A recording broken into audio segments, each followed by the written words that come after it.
The Wendigo, a creature from the mythology of Native Americans that lived in the region of northeastern United States and southeastern Canada. It's born from pure cannibalism, and its hunger is never satisfied. There are a lot of stories surrounding the mysterious 13-mile woods of northern New Hampshire. I've heard stories of hunting parties starving out there and resorting to cannibalism. There's no telling what happens out there. This story was told to me by my grandfather, who met one of the people involved. The year was 1957. His name was Arnold Watson. He loved to hunt, and he loved even more to take long hunting trips in the woods. Of course, he never went alone.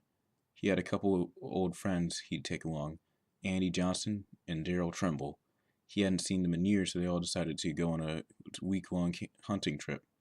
They packed up all their stuff: hunting rifles, blankets, tents, matches, and a week's worth of ammunition and food. The three of them piled into Arnold's Chevy pickup truck. The ride through the winding dirt roads was long and bumpy. They were deep into the woods now.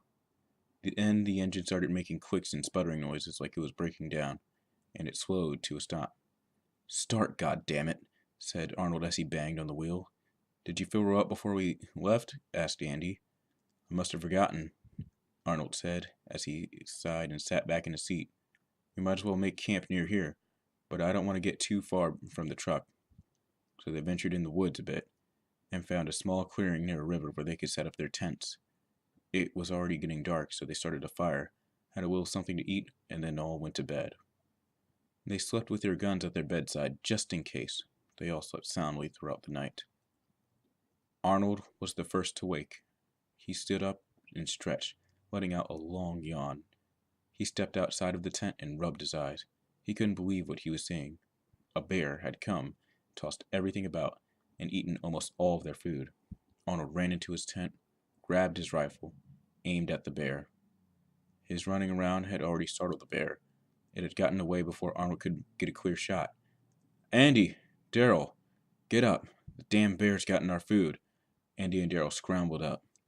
"What in the hell are you?" Darrell stared, open mouthed, at the remaining scraps of their food. Most of the shotgun shells had been thrown into the river. Only a few usable shells remained. "Holy shit, what are we gonna do now? We ain't got nothing, no food, no ammo, no—" He was cut off by Andy. "Just keep calm, Darrell. I think there's more ammo in the truck," he trailed off. Do you guys remember the way back to the truck?" Arnold asked nervously. "I think it's this way, or no, it's this way." "Well, it might have been this way," said Andy. Darrell smacked his hand on his face. "You ain't got a damn idea what you're talking about." When Darrell and Andy both lunged at each other and started wrestling, cursing in between their breaths. Hey, stop that." Arnold pulled Darrell off of Andy. "We gotta get along. We're in a survival situation now. Ain't no fun and games. We could easily die out here and no one would ever find us. Our best bet would be to follow the river. Maybe we could find a town or a trading post or something." Darrell snapped. "A town? Out here? My ass. We're all alone out here. We'll never find a way out." Andy's always been the weak one. Not very surprising that he'd be the first one to break. They wandered along the banks of the river for a bit, cold and hungry. Night came, but they didn't stop. Sounds started to come from the woods next to the river, like twigs snapping and leaves crunching. Andy perked right up. "The hell was that?" Andy whispered nervously. "Probably just a rabbit, you wuss," Darrell snapped. "Don't be so worrisome." A couple minutes passed, and Andy sat down to rest. "I'll be just a minute. Go on without me," he panted. "You sure?" Arnold asked. "Yeah, I won't be long," Andy assured. So they continued. A blood-curdling scream filled the air. Seconds later, "Darrell! Help me!" The scream cut off quickly to gurgling sounds of something eating. Arnold and Darrell ran back along the stream, screaming Andy's name. They heard a snarl and saw the silhouette of a tall, thin, snouted figure with something dripping from its mouth. It growled at them loudly and trotted off into the woods. "What in the Lord's name was that?" asked Darrell. "How am I supposed to know? Strike a match so we can find Andy." Darrell struck the match and looked in horror. Andy's mangled remains lay on the ground. His face half devoured, with his skull showing. Blood and flesh covered his face. A whole section was torn out of his chest. His ribs were picked clean. His entrails were out and lying all over him, partly eaten. His thighs were ravaged. There were parts where his bone was showing in his leg. Worst of all, a horrifying expression was displayed on his face, like he was frozen in time, as he saw the creature. My God! Gerald started mumbling gibberish, curled into a ball, and rocked slowly. Why him? Why? Arnold tried to comfort him, but he was hysterical. We gotta keep moving, buddy. We both loved him, but it's done now, and we gotta move on. Daryl cut him off. How could you say that? You act like you don't even care about him. You loved him like a brother. You don't even care. You don't even care, you selfish bastard. Daryl lunged at Arnold's throat. He gripped it tightly against the ground.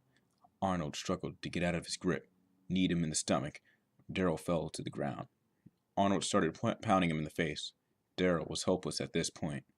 Arnold picked him up, threw his head against a tree. Daryl slumped to the ground, leaving a thick stream of crimson blood going down the tree. His eyes turned back and he was crazed with bloodlust. Arnold started chewing on Daryl's left arm, but then he snapped out of it. What have I done? He looked at his blood-covered hand. He stayed there with the bodies, not sleeping, just sitting, with a blank expression, thinking of what he had done. Eventually, Arnold realized it was his duty to get back to a town and tell people what had happened. He got up and started walking. He walked for hours. Then the twig snapping came back, and the leaves crunching. He felt a warm breath on the back of his neck. Turned around slowly. Towering over him was the beast. Glowing yellow eyes, antlers, and a body that seemed half rotted. The ribcage was exposed with the rotted flesh in and around it. Blood and flesh dripped from his mouth.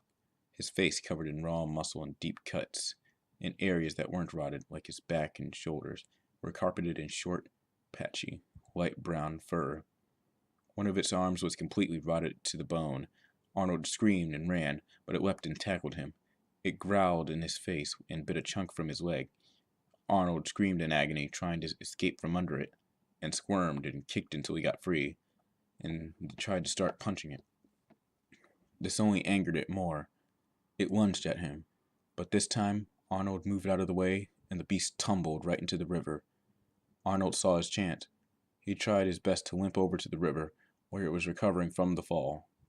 Despite the excruciating pain, he tackled the beast and pushed all his weight onto its head, trying to drown it. It snarled under the water and flailed its arms and legs, but Arnold kept his grip. It slowly became weaker and weaker until it silenced completely. Arnold sighed in relief and fell on his back onto the bank of the river. He rested for a while and tried to move on. He limped through the woods until morning, and he found a road. Thank God, he thought. It's almost over. Arnold was on the road for only a short time before a trunk came along. It pulled over, and the man scrambled out of the driver's seat and helped Arnold. Jesus, man, what happened? Arnold replied tiredly. I'll explain soon. Water. A ride. Please. The man looked befuddled.